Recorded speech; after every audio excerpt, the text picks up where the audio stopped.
Bonjour à tous, j'espère que vous allez bien. Bienvenue dans cette nouvelle vidéo du dimanche. Préparons notre semaine de trading ensemble. Une vidéo un peu spéciale évidemment, un petit peu plus courte que d'habitude parce que d'habitude où je vous montre les zones sur lesquelles j'ai envie d'acheter, de vendre, les opportunités potentielles.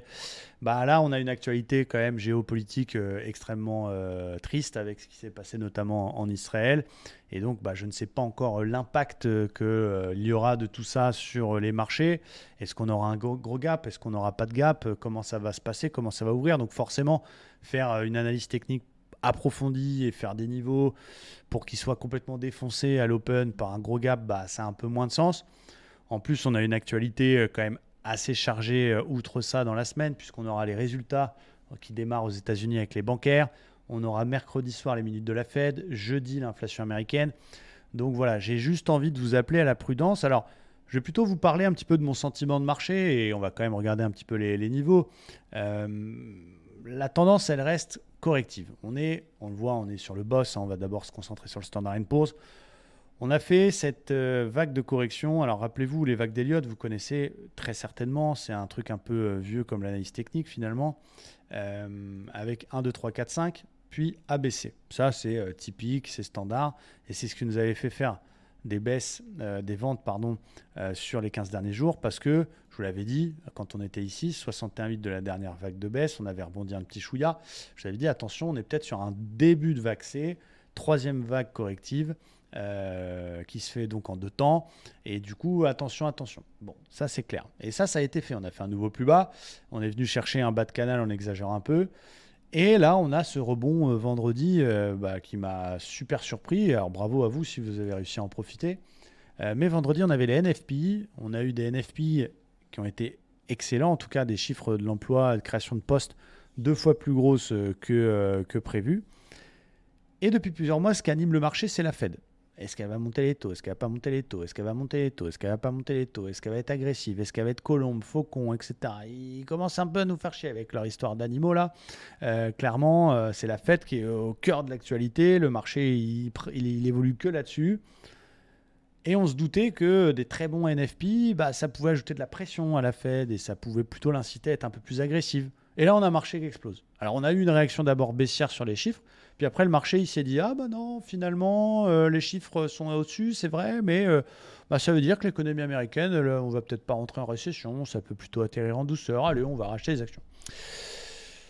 Voilà, j'ai pas particulièrement de biais, et vous le savez, trend is your friend, je préfère suivre mon flux une heure. Alors des fois on a raison, des fois on a moins raison, et c'est que ça c'est le trading, encore une fois. Et donc j'ai rarement un biais, mais je vous avoue que je suis un petit peu sceptique par ce rebond technique, et j'ai envie de croire que c'est le point bas et de me mettre à acheter plein d'actions, parce que c'est possible. Et bien sûr qu'il ne faut pas attendre qu'il soit à 4008 pour acheter. Mais voilà, attention, on va voir la réaction du marché à cet open avec l'actualité géopolitique déjà dans un premier temps.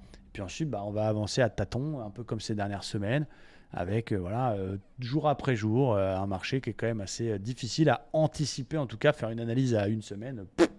Ça n'a aucun sens, c'est complètement imprévisible. Et avec tout ce qui va se passer cette semaine, je répète, mercredi les minutes, jeudi l'inflation, les bancaires qui entameront la saison des résultats, on va devoir vraiment faire attention et attention donc au piège. Donc voilà, techniquement, graphiquement, si on passe outre tout ça, si on se focus vraiment uniquement sur l'analyse technique, oui, on est sur un potentiel point bas et oui, effectivement, c'est intéressant, mais voilà, encore une fois, attention à l'actu et bien sûr, c'est toujours l'actualité et les surprises notamment qui font bouger ces marchés.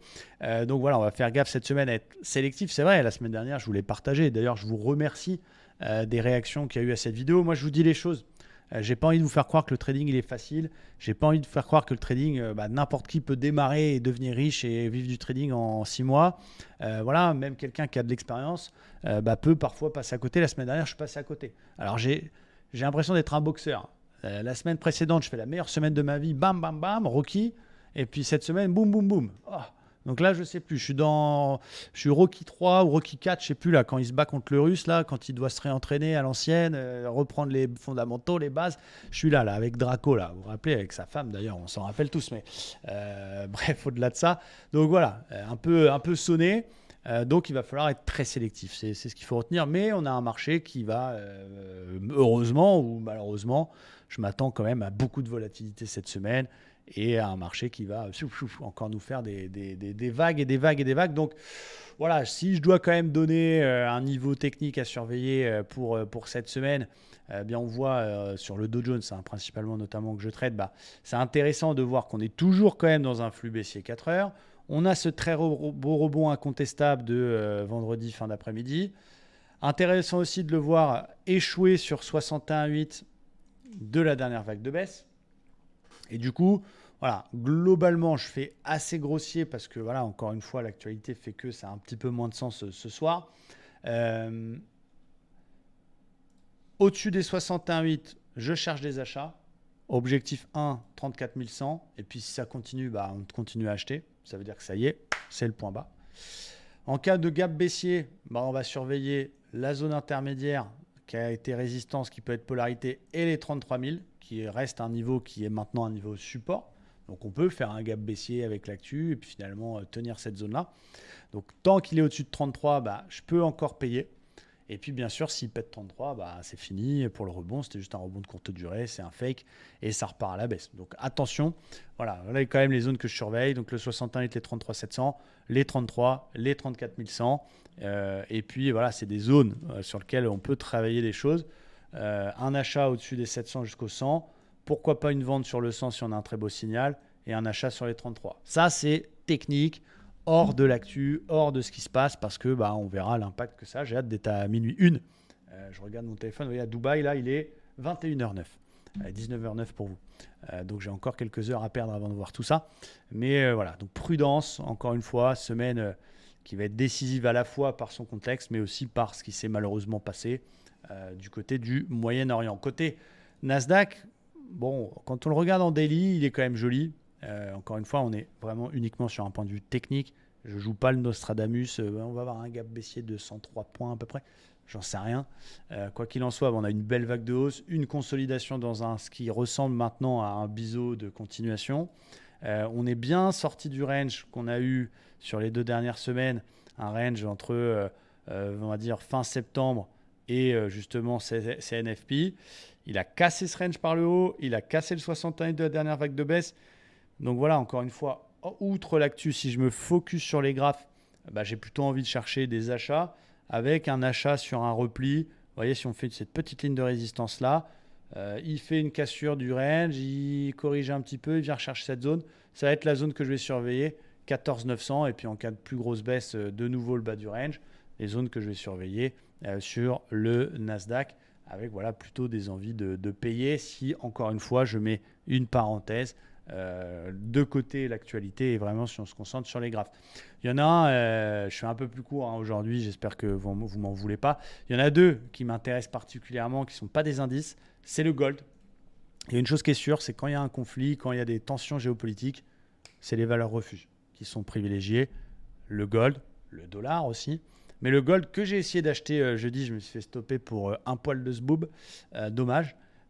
Il est sur un putain de niveau, 1830 $ l'once, c'est un beau niveau, support, résistance, boum, support, et il y a toujours cette belle divergence 4 heures. Donc je vais essayer de re-rentrer dedans lundi, mais pour moi ça reste un très très beau niveau. D'ailleurs, vous devez acheter de l'or, que ce soit via des contrats futurs, papier comme on dit, ou pourquoi pas, faites comme moi, je vous en ai déjà parlé sur les réseaux sociaux.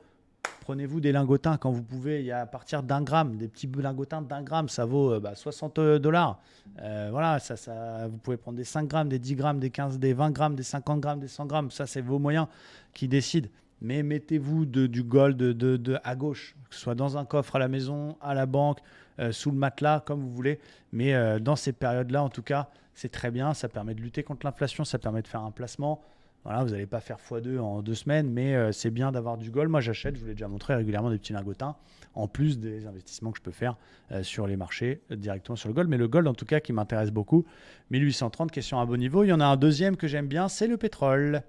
Le pétrole qui est sur un beau niveau polarité, ici, qui tient bien vers les 82 et qui nous fait une bulle à pesanteur. Donc, très intéressant daily, assez rare pour être souligné. Alors, on a eu la petite consolidation par la divergence baissière dans la zone, mais on a une petite bulle qui est quand même assez excitante et qui me plaît bien. Voilà, je vous avais préparé une liste d'actions quand même, parce que quelques petites actions que j'aime beaucoup. Mais voilà, encore une fois, on verra la tendance et on verra ce qui va se passer. Je vous les montre quand même. Netflix, qui est sur un beau niveau, support oblique, polarité, et qui fait un avalement de l'enfer sur Terre. Cavale, si on prend les corps, 1, 2, 3, 4, 5, 6 bougies. Donc quand même pas mal. Netflix, graphiquement, encore une fois, si on a une grosse baisse lundi à cause de l'actu, bah, c'est pas le moment d'acheter les actions. Mais graphiquement parlant, bah, elle me plaît beaucoup. J'avais quoi? J'ai Pepsi aussi, qui est pas mal, qui est sur un très beau niveau. Pepsi, alors je préfère le Coca pour tout vous dire, mais j'aime bien l'action Pepsi qui est sur une belle zone support 156$ et qui nous fait aussi une bulle à pesanteur, donc que j'aime bien, pourquoi pas une petite ligne long terme à mettre dans son portefeuille. Visa qui est sur un beau petit support, pourquoi pas en cas de retest à surveiller. Qu'est-ce que j'avais ajouté aussi?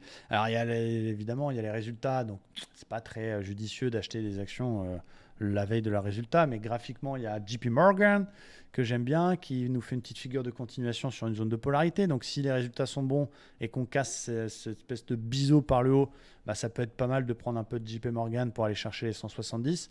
Et on avait une petite dernière, c'était Disney. L'occasion peut-être d'aller ensemble à Disneyland pour faire monter l'action. Pourquoi pas organiser une rencontre live stream à Disneyland, quoique je me déguiserai en Mickey, ce sera génial. Voilà, en tout cas c'est un beau niveau 85, j'attends le petit signal en plus, le petit biscuit, si on pouvait casser la théorie de dos et faire d'abord un nouveau plus haut que le précédent, histoire de me montrer qu'il veut péter, mais qui est une action pareille que je surveille. Maintenant, voilà, encore une fois, qu'est-ce qui va se passer avec ce conflit Moyen-Orient? Qui va s'en mêler? Quel va être l'impact sur le marché? La vidéo d'aujourd'hui est un petit peu plus courte. Alors là, je ne vais pas prendre une demi-heure pour faire des niveaux, pour qu'ils soient défoncés à l'open par un gap. Donc voilà, attention, prudence. L'actualité est hyper chargée. On a en plus voilà, des discours de banquiers centraux tous les jours. Tous les jours. Bowman, Trucmuche, machin, ils parlent tous 3 fois dans la journée. Tous les membres de la Fed vont parler cette semaine. Voilà, je ne sais pas ce qu'ils disent de différent de la semaine dernière, mais ils parlent tous. Regardez votre calendrier économique, ils parlent tous. Donc il suffit d'une petite phrase. On a un qui est plutôt pour une hausse de taux, l'autre qui est plutôt pas pour une hausse de taux. Donc voilà, c'est ça qui est un petit peu plus volatile, on va dire. La source de la volatilité des marchés actuels, c'est qu'il n'y a pas de moteur puissant. On est sur la Fed. Voilà, la Fed, qu'est-ce qui va se passer? Qu'est-ce qu'il va dire? Ah, il est haut les taux. Ah ben non, mais les NFP. Donc voilà, c'est ça, et c'est comme ça. Il faut aussi atteler. Et voilà, encore une fois, moi je suis plutôt transparent. Oui, la semaine dernière, j'ai pas été très très bon, mais voilà, ça fait partie de notre trading et j'ai envie de dire, c'est comme ça. Il n'y a personne qui gagne tous ses trades, il n'y a personne qui gagne toutes les semaines, et il va falloir peut-être être un tout petit peu plus prudent cette semaine. Et puis voilà, tranquillement. Donc voilà, je voulais quand même vous faire une petite vidéo pour voilà, vous dire que je suis là. Mais du coup, voilà, attention, je reste sceptique sur le rebond de vendredi. Force est de constater que pour l'instant, les indices ont envie de marquer un point bas. On saura rentrer à l'achat s'ils confirment. Mais voilà, hâte de voir l'impact sur les marchés de ce qui s'est passé. Et prudence donc, trend is your friend. Pour l'instant, les tendances restent à court terme correctives. Donc on ne s'enflamme pas. Si ça casse les plus hauts de la semaine dernière ou de vendredi en tout cas, il va falloir rentrer à l'achat dedans. Mais attention aux pièges. Et voilà, sans vous mettre de biais, tradons ce qu'on voit. Je vous en dirai un peu plus demain, évidemment, puisqu'on aura beaucoup plus d'éléments dans Day Trading Roadmap. Toujours du mal avec l'anglais, mais voilà, les émissions que je vous fais tous les matins, fin de matinée, pour vous donner un peu les niveaux, on en saura un peu plus, quel est l'impact de tout ça sur les marchés. Restez prudents et voilà, je vais essayer de vous accompagner encore une fois tout au long de la semaine. Et du coup, merci à tous et merci encore une fois pour vos commentaires sur le Top and Flop d'hier, ça m'a fait chaud au cœur et on lâche rien, on est des guerriers modernes et je vous dis à demain, ciao.